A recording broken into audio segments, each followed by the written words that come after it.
Sir, ಇದರ ಜೊತೆಗೆ ಒಂದು ಆಶ್ರಮದಲ್ಲಿ ನಡೀತಾ ಇತ್ತು ಅನ್ನುವಂಥ ರೀತಿಯಲ್ಲಿ ಕೂಡ ನೀವು ಮಾತನಾಡಿದ್ರಿ ಸರ್ ಮೊನ್ನೆ ಸುದ್ದಿಗೋಷ್ಠಿಯಲ್ಲಿ. ಸೊ ಅದು ಏನು ಹೇಗೆ ಅನ್ನೋಂಥದ್ದು ಕುತೂಹಲ ಸರ್.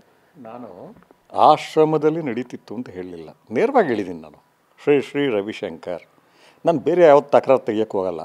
ಆದರೆ ಆ ತಂದೆಯನ್ನು ಸುಮಾರು 10 ವರ್ಷಗಳಿಗೂ ಹೆಚ್ಚು, 15, ನಾನು ಹೇಳೇ ಭಾಳ ವರ್ಷ ಆಯಿತು, ಆಗಲೇ 10 ವರ್ಷ ಆಗಿತ್ತು, 15-20 ವರ್ಷ ಒಂಥರ ಸೆರೆನಲ್ಲಿಟ್ಟಿರ್ತಾರೆ. ಒಂದು ಮನೇಲೆ ಸೆರೆವಾಸದ ಥರ, ಹೊರಗಡೆ ಬರೋ ಆಗಿಲ್ಲ, ಯಾರ ಜೊತೆನೂ ಮಾತಾಡೋ ಆಗಿಲ್ಲ.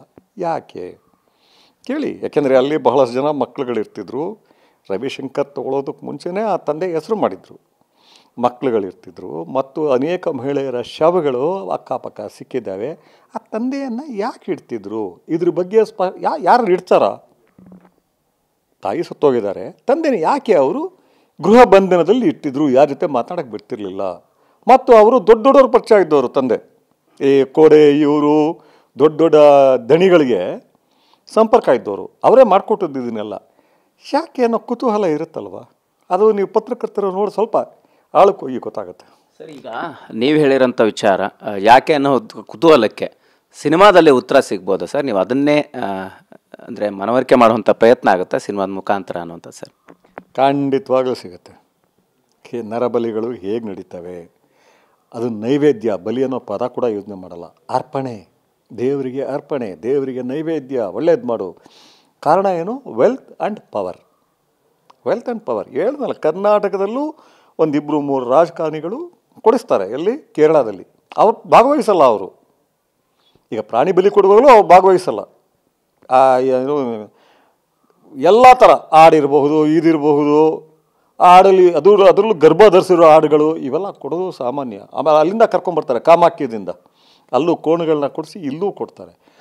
ಇದು ಮಾತ್ರ ಬಹಳ ಗೋಪ್ಯವಾಗಿ ನಡೆಯುತ್ತೆ. ಅದನ್ನು ನಾವು ಕಂಡುಹಿಡಿಯೋಕೆ ಆಗೋದೇ ಇಲ್ಲ.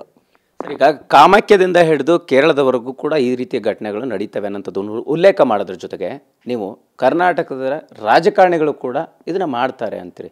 ಸೊ ಸಿನಿಮಾ ರಿಲೀಸ್ ಆದ ಹಂತಕ್ಕೆ ಇದು ಆ ರಾಜಕಾರಣಿಗಳ ವಿಚಾರ ಕೂಡ ಅದರಲ್ಲಿ ಹೊರಗೆ ಬರುವಂಥ ಸಾಧ್ಯತೆಗಳಿದೆಯಾ ಹೇಗೆ ಅಂತ? ಈಗ ಇದು ಡಾಕ್ಯುಮೆಂಟ್ರಿ ಅಲ್ಲ, ಆದರೆ ಇಲ್ಲಿ ಏನು ನಡೆದಿದೆ, ಏನು ನಡೀತಾ ಇದೆ ಜನಗಳಿಗೆ ಗೊತ್ತಾಗುತ್ತೆ, ಪ್ರೇಕ್ಷಕರಿಗೆ ಗೊತ್ತಾಗುತ್ತೆ. ಆದರೆ ನಾನು ಹೋಗಿ XYZ ಈ ರಾಜಕಾರಣಿಗಳು ಕೊಡ್ತಿದ್ದಾರೆ ಅಂತ ಹೇಳಿದಾಗ ನಾನು ಪ್ರೂವ್ ಮಾಡಬೇಕಾಗತ್ತೆ, ಎವಿಡೆನ್ಸ್ ತೋರಿಸ್ಬೇಕಾಗತ್ತೆ. ಎವಿಡೆನ್ಸ್ ಇಲ್ಲ, ಬಟ್ ಗೊತ್ತಿದೆ ಎಲ್ರಿಗೂ, ಸುತ್ತಮುತ್ತ ಇರೋರಿಗೆ ಗೊತ್ತಿದೆ. ಅಂದರೆ ಎಲ್ಲ ರಾಜಕಾರಣಿಗಳು ಮಾಡ್ತಾರಾ? ಇಲ್ಲ. ಬಟ್ ಉತ್ತರದಲ್ಲಿ ಜಾರ್ಖಂಡು ಈ ಕಡೆ ಎಲ್ಲ ಬಹಳಷ್ಟು ರಾಜಕಾರಣಿಗಳು ನಡೆಸ್ತಾ ಇದ್ದಾರೆ ಇದನ್ನು, ಬಹಳಷ್ಟು. ಸಹಜವಾಗಿ ನೀವು ಕೊಟ್ಟಂಥ ಆಗಿರ್ಬೋದು ಮತ್ತು ನೀವು ಸಿನಿಮಾದಲ್ಲಿ ತೊಡಗಿಸ್ಕೊಂಡ್ರೆ ಅದು ಒಂದಲ್ಲ ಒಂದು ರೂಪಕ್ಕೆ ವಿವಾದಕ್ಕೆ ಕಾರಣ ಆಗ್ತಾನೆ ಇರುತ್ತೆ ಸರ್. ಈಗ ಸದ್ಯಕ್ಕೆ ಮತ್ತೆ ಇದು ವಿವಾದದ ಸುತ್ತ ಚರ್ಚೆ ಆಗುವಂಥ ಸಾಧ್ಯತೆಗಳು ಹೆಚ್ಚಾಗ್ತಿದೆಯಾ ಹೇಗೆ ಅಂತ? ನನಗೆ ಈ ಚರ್ಚೆ ಆಗಿ ನನಗೇನು ದೊಡ್ಡ ಲಾಭ ಇಲ್ಲ, ಸಮಾಜದಿಂದ ಏನೇನು ಸಿಗಬೇಕೋ ಎಲ್ಲ ಸಿಕ್ಕಿದೆ. ಆದರೆ ಜನ ಈ ಕಡೆ ಗಮನ ಹರಿಸ್ಬೇಕು.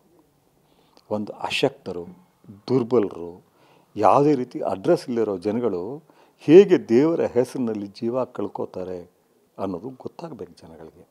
ವಿವಾದನೂ ಆಗಬೇಕು, ಅದು ಸ್ಟಾಪ್ ಆಗಬೇಕು. ಬಟ್ ಆಗೋದಿಲ್ಲ.